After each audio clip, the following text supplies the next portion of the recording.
jaalatamtoota fi kabajamtoota ilmaan Oromoo baga gammanne baga gammaddanii isiniin jaa ammoo warri bildiginnaatis baga dildilirraan kuftan baga rabbi sin salphisee baga immoo nuyi lubbuun jiraanne ijoolleen Oromoodha ijoolleen dhaloota qubeetun kan boruuf abdatamtutun waraanni adda bilisummaa Oromoo kamisee seenee bildiginnaan baqattee bakka TPLF komboshaarraa achi qotaatarte waan harbuu asii qotaattarree jirra. Makalakaya dhufus bitatee waa hunduma haala mimmijeessineetuma gaggadhiisuu jirra.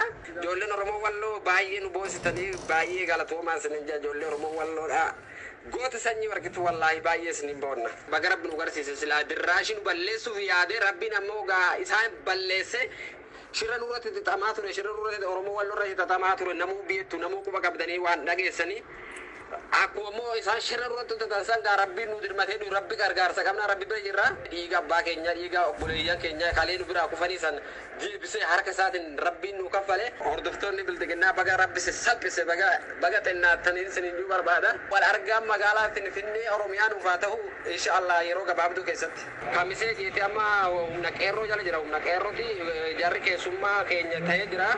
Keessummaadha bakka kamisee Kafa sambatee haxaayilleen bakka amma sodaa keessa jirti jarrinis keeyyaanu kan akkasiitti waraana adda bilisummaa Oromoodha akka deeggaran ijoolleen qeerroo Oromiyaadha akka jirtu daandii cuftee waan qabdu inni qawwee qabu inni dhagaa qabu kaanii akka falmatan bichaa biraan naageessanii isiniin jaa.